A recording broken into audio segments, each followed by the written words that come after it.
രാഹുൽ മാങ്കൂട്ടത്തിനെതിരായ കേസിൽ സൈബർ ആക്രമണം നേരിടുന്നതായി അതിജീവിതമാർ. രാഹുലിന്റെ സുഹൃത്ത് ഫെനി നൈനാനെതിരെയാണ് പരാതി. 3 പേരും പരാതി നൽകിയിട്ടുണ്ട്. വിഷയത്തിൽ കർശന നടപടിയെടുക്കാൻ സംസ്ഥാന പോലീസ് മേധാവി പോലീസിന് നിർദ്ദേശം നൽകി. സിജോ വി ജോൺ വിശദാംശങ്ങൾ നൽകും. സിജോ, ഫെനി നൈനാനിൽ നിന്നും സൈബർ ആക്രമണം നേരിടുന്നു എന്നാണ് 3 അതിജീവിതമാരുടെയും പരാതി. അതിന് വേണ്ട തെളിവുകളെല്ലാം ഇപ്പോൾ പോലീസിന് കൈമാറിയിട്ടുണ്ടോ അതിജീവിതമാർ? വേഗത്തിലുള്ള നടപടി പ്രതീക്ഷിക്കാമോ നമുക്ക്? വളരെ വേഗത്തിലുള്ള നടപടി വേണമെന്നുള്ളതാണ് സംസ്ഥാന പോലീസ് മേധാവി ആവശ്യപ്പെട്ടിരിക്കുന്നത്. അതിന്റെ അടിസ്ഥാനത്തിലാണ് ഈ അന്വേഷണം. 3 പരാതികളിലും പ്രത്യേക സംഘത്തെ തന്നെ, ആളുകളെ തന്നെ ചുമതലപ്പെടുത്തിയിരിക്കുന്നത്. ഫെനി നൈനാനെതിരായിട്ടുള്ള നൽകിയിരിക്കുന്ന പരാതിയിൽ ഡിവൈഎസ്പിക്കാണ് അന്വേഷണ ചുമതല നൽകിയിരിക്കുന്നത്. അതോടൊപ്പം തന്നെ മറ്റ് 2 പരാതികളിൽ അതത് സൈബർ ടീമുകൾ അന്വേഷിക്കാനാണ് നിർദ്ദേശം നൽകിയിരിക്കുന്നത്. രാഹുൽ മാങ്കൂട്ടത്തിനെതിരെ 3 പേരാണ് ബലാത്സംഗ പരാതി നൽകിയിരുന്നത്. അതിൽ രാഹുൽ മാങ്കൂട്ടം ജാമ്യം ലഭിച്ച് ഇപ്പോൾ പുറത്തിറങ്ങുകയും ചെയ്തിരിക്കുകയാണ്. നിയമസഭാ തെരഞ്ഞെടുപ്പൊക്കെ പ്രചരണം പുരോഗമിക്കുന്ന സാഹചര്യത്തിൽ എങ്ങനെയെങ്കിലും രാഷ്ട്രീയത്തിൽ സുപ്രീം കോടതിയിൽ പോയിട്ട് ഊക്ക് വാങ്ങിയിട്ട് വന്ന അതിജീവിതമാര് ഇപ്പോ പോലീസിൽ പരാതി പറയുന്നു. എന്താ പരാതി? ആർക്കെതിരെയാണ് പരാതി? അല്ലേ, കഴിഞ്ഞ ദിവസമാണല്ലോ സുപ്രീം കോടതിയിൽ ഒരാൾ പോയത്. എന്താ സുപ്രീം കോടതിയിൽ പറഞ്ഞത്, ആവശ്യപ്പെട്ടത്? രാഹുൽ മാങ്കൂട്ടത്തിൻ്റെ ജാമ്യം റദ്ദാക്കണം. കോടതി അടിച്ചോടിച്ചു എന്ന് മാത്രമല്ല, ആ പരാതി ഫയലിൽ സ്വീകരിക്കാൻ പോലും സുപ്രീം കോടതി തയ്യാറായില്ല. അത് കഴിഞ്ഞു ആ കോടതിയുടെ അടി കിട്ടി കരണം പുകഞ്ഞതിൻ്റെ വേദന തീർക്കാൻ വേണ്ടിയിട്ട് DGPക്ക് പരാതി. എന്താ പരാതിയിൽ പറയുന്നത്? ഇപ്രാവശ്യം രാഹുൽ മാങ്കൂട്ടത്തിനെതിരെയല്ല പരാതി, മറിച്ച് ഫെനി നൈനാനെതിരെയാണ് പരാതി. അതുപോലെ നിയാസ് മലബാറിക്കെതിരെയാണ് പരാതി. ഈ 2 പേർക്കെതിരെയുമാണ് പരാതി. ഈ പരാതിയിൽ എന്താ പറയുന്നത്? ഇവർ സൈബർ ആക്രമണം നടത്തുന്നു എന്നാണ് പറയുന്നത്. ഞാനാണെങ്കിൽ ഇവരുടെ 2 പേരുടെയും സോഷ്യൽ മീഡിയ അക്കൗണ്ടുകൾ എടുത്ത് മറിച്ചും തിരിച്ചും ഒക്കെ നോക്കിയിട്ടും എവിടെയും അത്തരത്തിൽ സൈബർ ആക്രമണം നടത്തുന്നതായിട്ട് എനിക്ക് കാണാൻ കഴിയുന്നില്ല. മറിച്ച് മറ്റൊന്ന്, ഇത് ചെക്ക് ചെയ്തപ്പോൾ എനിക്ക് മറ്റൊന്ന് മനസ്സിലായി. അത് ഫെനി നൈനാൻ്റെ ഫേസ്ബുക്ക് കുറിപ്പിൽ നിന്നാണ് എനിക്ക് മനസ്സിലായത്. കയ്യിലൊരു സർക്കാർ ഉണ്ടെന്ന് കരുതി എന്ത് തോന്നിവാസവും ചെയ്യാമെന്നാണ് ഇവിടുത്തെ വിചാരം. തോന്നിവാസങ്ങളും നിയമവിരുദ്ധതയും ചെയ്യാനുള്ള ആ സർക്കാർ ലൈസൻസിൻ്റെ കാലാവധി ഇപ്പോൾ തീരും. പിന്നെയും ഈ ലോകം ഇങ്ങനെ തന്നെ കാണും. സത്യങ്ങൾ വിളിച്ചു പറയുന്ന സർക്കാരിൻ്റെ സ്ഥിരം വിമർശകനായ നിയാസ് മലബാരി എന്ന കോൺഗ്രസ് പ്രവർത്തകൻ്റെ അക്കൗണ്ടും പ്രതിപക്ഷ നേതാവിൻ്റെ ഇൻ്റർവ്യൂവും നീക്കം ചെയ്തതുപോലെ നീക്കം ചെയ്തു. ഒരു അക്കൗണ്ട് പോയാൽ അടുത്തത്, അല്ലാണ്ട് മൂടി വെപ്പിക്കാൻ കഴിയില്ല. സത്യങ്ങൾ പറഞ്ഞുകൊണ്ടേയിരിക്കും. നമ്മുടെ കരുത്ത് കാണിക്കണം, എല്ലാവരും പേജ് ഫോളോ ചെയ്യണം എന്ന് പറഞ്ഞുകൊണ്ട് നിയാസ് മലബാരിയുടെ ഒരു ചിത്രം കൂടി പങ്കുവെച്ചുകൊണ്ടാണ് ഫെനി നൈനാൻ കുറിപ്പ് അവസാനിപ്പിക്കുന്നത്. അപ്പം ഞാൻ എന്താണ് സംഭവിച്ചത് എന്ന് നോക്കാൻ വേണ്ടിയിട്ട് നിയാസ് മലബാരിയുടെ അക്കൗണ്ടിൽ ഞാനൊന്ന് കയറി നോക്കി. നിയാസ് മലബാരിയുടെ അക്കൗണ്ടിൽ കയറി നോക്കുമ്പോഴാണ് മനസ്സിലാക്കുന്നത്, ചില സ്ക്രീൻഷോട്ടുകൾ അടക്കം നിയാസ് മലബാരി അത് പ്രസിദ്ധപ്പെടുത്തിയിട്ടുണ്ട്. മെറ്റയുടെ കമ്മ്യൂണിറ്റി സ്റ്റാൻഡേർഡിന് വിരുദ്ധമായ കണ്ടന്റ് ആയതുകൊണ്ടല്ല, റിക്വസ്റ്റ് ഫ്രം ഗവൺമെൻറ് എന്നാണ് കാണിക്കുന്നത്. അതിൻ്റെ സാങ്കേതിക വശങ്ങൾ അറിയില്ല. തൃക്കരിപ്പൂർ LDF സ്ഥാനാർത്ഥി VPPയോടുള്ള ചോദ്യത്തിലുള്ള സർക്കാർ നടപടിയാണ്. പക്ഷേ ചോദ്യം വീണ്ടും ആവർത്തിക്കുന്നു. 2024 ഏപ്രിൽ അവസാനമാണ് ലോക്സഭാ തെരഞ്ഞെടുപ്പ് എന്നിരിക്കെ സ്ഥാനാർത്ഥിയാക്കാൻ അല്ലാതിരുന്നിട്ടും പെൻഷൻ ലഭിക്കാൻ വെറും മാസങ്ങൾ മാത്രം ബാക്കിയായിരിക്കെ 2023 ഫെബ്രുവരിയിൽ MP രാജേഷിൻ്റെ പ്രൈവറ്റ് സെക്രട്ടറി സ്ഥാനത്ത് നിന്ന് അദ്ദേഹത്തെ മാറ്റിയത് എന്തിനായിരുന്നു? MP രാജേഷിനെ തേടിയെത്തിയ ആ ഗുരുതരമായ പരാതി എന്തായിരുന്നു? തൃക്കരിപ്പൂരിലെ ജനങ്ങൾക്ക് അത് അറിയാൻ ആഗ്രഹമുണ്ട്. ചോദ്യം ചോദിക്കുന്നവൻ്റെ FB അക്കൗണ്ടിന് ഇന്ത്യയിൽ നിയന്ത്രണം ഏർപ്പെടുത്തുന്നതിന് പകരം അദ്ദേഹത്തിന് സത്യസന്ധമായി ആ കാര്യം ജനങ്ങളോട് വിവരിച്ചാൽ പോരെ എന്ന് പറഞ്ഞുകൊണ്ട് സ്ക്രീൻഷോട്ട് കൂടി നിയാസ് മലബാരി പങ്കുവച്ചിട്ടുണ്ട്. അതിൽ how I made this decision, we are legally required to restrict access to your post in certain locations. We have taken this action based on a local legal requirement or request from a government എന്നാണ് Facebook Niyas മലബാരിക്ക് കൊടുത്ത മറുപടി. അപ്പോൾ ഞാൻ പറഞ്ഞു വരുന്നത്, supreme കോടതിയിൽ നിന്ന് കരണം പുകയ്ക്കുന്ന അടി കിട്ടിയ അതിജീവിതമാര് DGPക്ക് പരാതി കൊടുത്തിരിക്കുക. എന്താ പരാതിക്ക് ആധാരം? എന്താണ് പരാതിക്ക് ആധാരം? മറ്റൊന്നുമല്ല. പരാതിക്ക് ആധാരം എന്ന് പറയുന്നത് സത്യങ്ങൾ ഓരോന്നോരോന്നായിട്ട് പുറത്തേക്ക് വരികയാണ്. ഈ സത്യങ്ങൾ പുറത്തേക്ക് വന്നാൽ രാഹുൽ മാങ്കൂട്ടത്തിലെ വേട്ടയാടാനും, രാഹുൽ മാങ്കൂട്ടത്തിലെ ക്രൂരനാക്കാനും, രാഹുൽ മാങ്കൂട്ടത്തിലെ അധിക്ഷേപിക്കാനും, രാഹുൽ മാങ്കൂട്ടത്തിലെ മൂക്കിൽ വലിച്ചു കയറ്റാനും കാണിച്ച ആവേശവും ഉത്സാഹവും ആയിരിക്കില്ല സത്യം പുറത്തു വന്നാൽ പിച്ച് ചീന്തപ്പെടുമെന്നുള്ള തിരിച്ചറിവ് തന്നെയാണ് പലരും പല രീതിയിൽ പരാതികൾ കൊടുത്തുകൊണ്ടേയിരിക്കുക. എന്നാൽ പിന്നെ പരാതി കൊടുക്കുക എല്ലാവരും. നിയാസ് മലബാരി ഉടനടി തൻ്റെ ഒരക്കൗണ്ട് പോയാൽ അടുത്ത അക്കൗണ്ട് അയാൾ തുടങ്ങി. ഇന്ന് ഇപ്പോൾ ഏറ്റവും ഒടുവിലായിട്ട് ഈ പരാതി കൊടുത്തു അതിജീവിതമാർ സൈബർ ആക്രമണം നടത്തുന്നു എന്ന് പറഞ്ഞ് ഫെനി നൈനാനെതിരെയും നിയാസ് മലബാരിക്കെതിരെയും പരാതി കൊടുത്തു എന്നുള്ള വാർത്തകൾ പുറത്തു വന്നപ്പോൾ ആ വാർത്ത പങ്കുവെച്ചുകൊണ്ട് നിയാസ് മലബാരി ഒരു കുറിപ്പ് എഴുതിയിട്ടുണ്ട് 3 മണിക്കൂർ മുമ്പ്. മൂന്നാമത്തെ അതിജീവിത എനിക്കെതിരെ കേസ് കൊടുക്കുന്നതൊക്കെ കൊള്ളാം, പക്ഷേ ആരാണ് മൂന്നാമത്തെ അതിജീവിതയെന്നും എൻ്റെ ഏത് പോസ്റ്റിലാണ് ഞാൻ അവർക്കെതിരെ സൈബർ ആക്രമണം നടത്തിയതെന്നും ഞാനെങ്കിലും അറിയണ്ടേ എന്നുള്ളതാണ് നിയാസ് മലബാരിയുടെ ചോദ്യം. ഇതിപ്പോൾ അങ്ങനെ പ്രത്യേകിച്ച് സൈബർ ആക്രമണമൊന്നും നടക്കണ്ട. അല്ലെങ്കിലും രാഹുൽ മാങ്കൂട്ടത്തിന് വേണ്ടി ആരെങ്കിലും സംസാരിച്ചു കഴിഞ്ഞാൽ അത് ഉടനടി സൈബർ ആക്രമണമാക്കും, അധിക്ഷേപമാക്കും, അല്ലെങ്കിൽ ഈ പറയുന്ന യുവതികളുടെ ഐഡന്റിറ്റി വെളിപ്പെടുത്തി എന്നുള്ളതാക്കും. അങ്ങനെ പല രീതിയിലും അതിനെ മാറ്റിമറിക്കും. പക്ഷേ ഈ കളികളൊക്കെ വെറും വിരലിലെണ്ണാവുന്ന ദിവസങ്ങൾ മാത്രമേ പിണറായി വിജയൻ കളിക്കുകയുള്ളൂ എന്നുള്ള കാര്യത്തിൽ ആർക്കും ഒരു തർക്കവുമില്ല. എന്താണെങ്കിലും നിയാസ് മലബാരി പുതിയ ഫേസ്ബുക്ക് കുറിപ്പ് പേജ് തുടങ്ങി.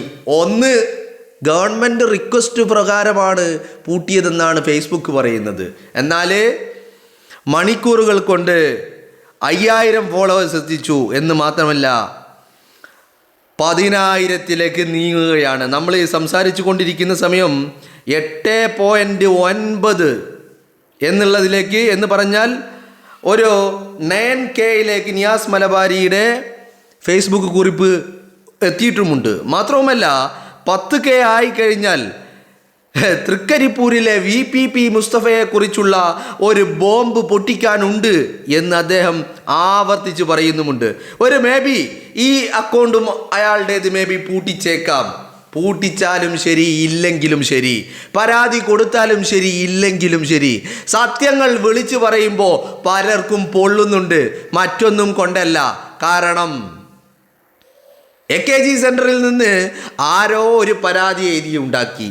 അതിൽ രാഹുൽ മാങ്കൂട്ടം ക്രൂരനാണ്, മർദ്ദിക്കുന്നവനാണ്, ലൈംഗിക വൈകൃതമുള്ളവനാണ് എന്നൊക്കെ എഴുതി പിടിച്ച് അതിനിടയിൽ ഒപ്പുമിട്ട് പിണറായി വിജയൻ്റെ മുന്നിൽ കൊണ്ടുപോയി കൊടുത്ത ആളുകൾ സത്യങ്ങൾ ഓരോന്നോരോന്നായിട്ട് പുറത്തേക്ക് വരികയാണ്. തെളിവുകളടക്കം. വെറും സത്യങ്ങളല്ല, തെളിവുകൾ സംസാരിക്കുമെന്ന് നമ്മൾ പറഞ്ഞു കേട്ടിട്ടില്ലേ? അതാണിപ്പോൾ നടന്നുകൊണ്ടിരിക്കുന്നത്. അപ്പോൾ ആ തെളിവുകളടക്കം സത്യങ്ങൾ പുറത്തേക്ക് വരുമ്പോൾ ഈ വ്യാജ പരാതി നൽകിയവർക്ക് ഒരു ബോധ്യമുണ്ട്. രാഹുൽ മാങ്കൂട്ടത്തിനെ പിച്ചി ചീന്തുമ്പോൾ കാണിച്ച ആവേശവും ഉത്സാഹവും ഒന്നും ഇനി പരാതി വ്യാജമാണ്, രാഹുൽ കുറ്റക്കാരനല്ലെന്ന് കോടതി പറഞ്ഞു കഴിഞ്ഞാൽ ഉണ്ടാവുന്ന പ്രഹരത്തിൻ്റെ ശക്തി അതിൻ്റെ എത്രയോ മടങ്ങ് അധികമായിരിക്കുമെന്നുള്ളത് ഇവർക്ക് നല്ല ബോധ്യമുണ്ട്. അതാണിപ്പോൾ ഫെനി നൈനാനെതിരെ, നിയാസ് മലബാറിക്കെതിരെ ഒക്കെ വലിയ രീതിയിലുള്ള പരാതികൾ പോയിക്കൊണ്ടിരിക്കുന്നത്. പരാതി പോയിക്കോട്ടെ, പരാതി ഇപ്പോൾ ആർക്ക് വേണമെങ്കിലും കൊടുക്കാലോ അല്ലേ?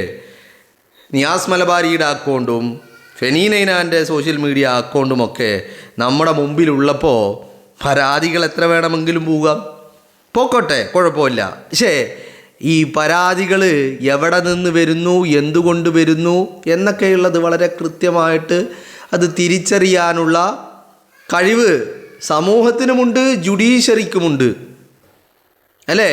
ആ ജുഡീഷ്യറി അത് വേണ്ട വിധത്തിൽ കൈകാര്യം ചെയ്യുമെന്ന് തന്നെയാണ് ഞാൻ കരുതുന്നത്. അപ്പോൾ എന്താണെങ്കിലും 3 പേരും പരാതി കൊടുത്തിരിക്കുന്നു. സൈബർ ആക്രമണമാണെന്നാണ് പറയുന്നത്. ശരി, കൊള്ളാം. പക്ഷെ സൈബർ ആക്രമണമാണെന്ന് പറഞ്ഞ് പരാതി കൊടുത്താൽ ഈ സൈബർ ആക്രമണം എന്ന് പറഞ്ഞാൽ എങ്ങനെയാ? ഒന്നില്ലെങ്കിൽ ഐഡൻറ്റിറ്റി വെളിപ്പെടുത്തണം, അല്ലെങ്കിൽ ഇവരെ കൊല വിളിക്കണം, അല്ലെങ്കിൽ അങ്ങനെ എന്തെങ്കിലും ചെയ്യണം. കേസുമായി ബന്ധപ്പെട്ട് കോടതികളിൽ വരുന്ന തെളിവുകളെക്കുറിച്ച് സംസാരിക്കുമ്പോൾ അത് സമൂഹത്തിന് മുന്നിലേക്ക് എത്തിക്കുമ്പോൾ അതെങ്ങനെ സൈബർ ആക്രമണമാകും? ഇത് വളരെ കൃത്യമാണ്. എന്താ കാര്യം എന്നറിയാമോ? ഇപ്പോൾ കഴിഞ്ഞ ദിവസം സുപ്രീം കോടതിയിൽ നടന്ന കാര്യങ്ങൾ അത് കേരളത്തിലെ മാധ്യമങ്ങൾ ചർച്ചയാക്കിയില്ലെന്ന് മാത്രമല്ല, അവിടെ നടന്നത് എന്താണെന്ന് കേരളത്തിലെ പൊതുസമൂഹത്തോട് പറഞ്ഞില്ല. ആ ഹർജിയിൽ അതിജീവിത എന്താണ് ഏറ്റവും പ്രധാനമായിട്ടും ആവശ്യപ്പെട്ടത്? എന്തായിരുന്നു ആവശ്യപ്പെട്ടത്? വളരെ കൃത്യമായിട്ട് രാഹുൽ മാങ്കൂട്ടത്തിൻ്റെ ജാമ്യം റദ്ദാക്കണമെന്നുള്ളതാണ് ഒന്നാമത്തെ ആവശ്യം. രണ്ടാമത്തെ ആവശ്യം ഹൈക്കോടതിയുടെ നിരീക്ഷണങ്ങൾ നീക്കണമെന്നുള്ളത് അല്ലേ? ഇതിൽ പ്രധാനപ്പെട്ട കാര്യം രാഹുൽ മാങ്കൂട്ടത്തിൻ്റെ ജാമ്യം റദ്ദാക്കണമെന്നുള്ളതായിരുന്നല്ലോ അല്ലേ? എന്നിട്ട് ആ ജാമ്യം റദ്ദാക്കിയോ? ആ ഹർജി ഫയലിൽ സ്വീകരിച്ചോ കോടതി? ഇല്ലല്ലോ.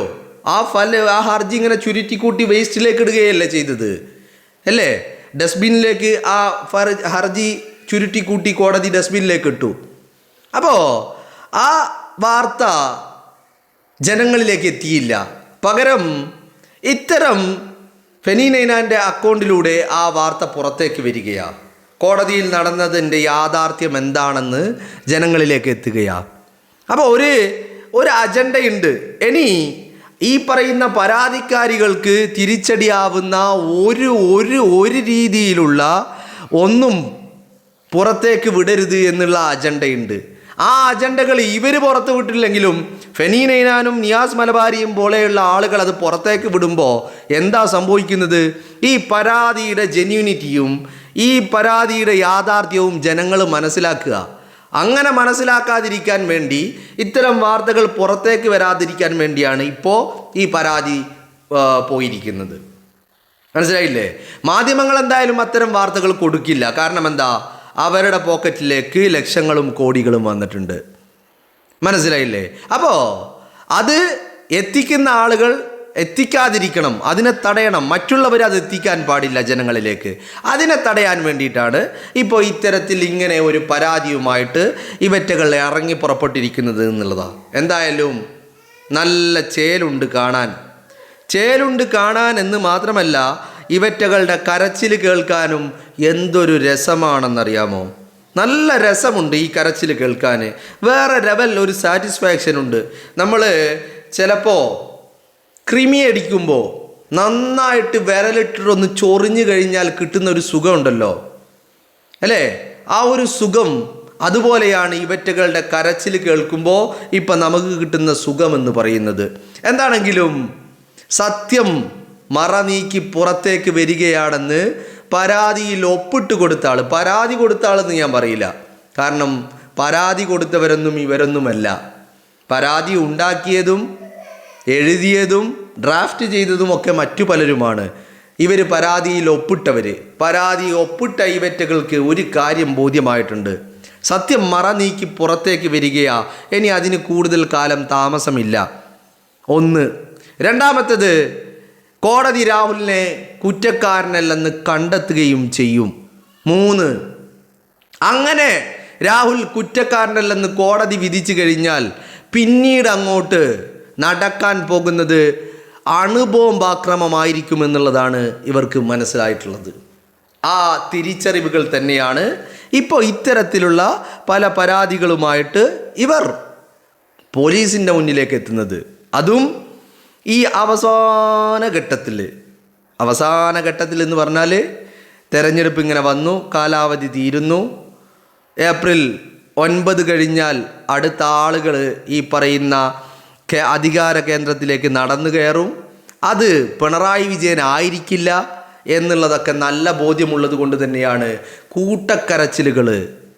കൂട്ടക്കരച്ചിലുകളാണ്. ഇപ്പോൾ തിരുവനന്തപുരത്തുണ്ടായ ആൾ, അല്ലെങ്കിൽ ബാംഗ്ലൂരുണ്ടായ ആൾ, അല്ലെങ്കിൽ വിദേശത്തുണ്ടായ ആൾ, ഇവരൊക്കെ ഒരുമിച്ച് ഒരു ഫ്ലാറ്റിലാണ് താമസമെന്നാണ് പറയുന്നത്. കാരണം എന്താ? പരസ്പരം സങ്കടങ്ങൾ പറഞ്ഞ് കെട്ടിപ്പിടിച്ചൊന്ന് കരയാൻ ഒരു ഫ്ലാറ്റിലേക്ക് താമസം മാറിയിരിക്കുന്നു എന്നുള്ളതാണ്.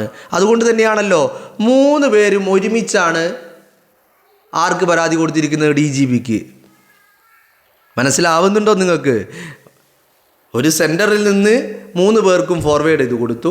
അവരിത് 3 പേരും ഇവരുടെ അക്കൗണ്ടുകൾ ഇമെയിൽ ID യിൽ നിന്ന് അത് DGPക്ക് സെൻഡ് ചെയ്ത് കൊടുത്തു. എല്ലാം ഒരു സിസ്റ്റത്തിൽ നിന്നാണ് പോകുന്നത്. മെയിൽ ID-കൾ വന്നിരിക്കുന്ന മെയിൽ ID-കൾ വ്യത്യസ്തമാണെങ്കിലും 3 ആണെങ്കിലും ഇതിന് ഉപയോഗിച്ചിരിക്കുന്ന സിസ്റ്റവും IP അഡ്രസ്സും ഒക്കെ ഒറ്റ ഒന്നാണ്. അതാണ് ഞാനീ പറഞ്ഞത്, കൂട്ടക്കരച്ചിലിന് വേണ്ടിയിട്ട് ഒരുമിച്ചാണ് ഇപ്പോൾ താമസിക്കുന്നത്. എന്തായാലും ഈ കൂട്ടക്കരച്ചിൽ കേൾക്കുമ്പോൾ എടോ ദാസ, എന്തൊരു സുഖമാണടാ ദാസ, വല്ലാത്തൊരു സുഖം, വല്ലാത്തൊരു അനുഭൂതി, വല്ലാത്തൊരു സാറ്റിസ്ഫാക്ഷൻ.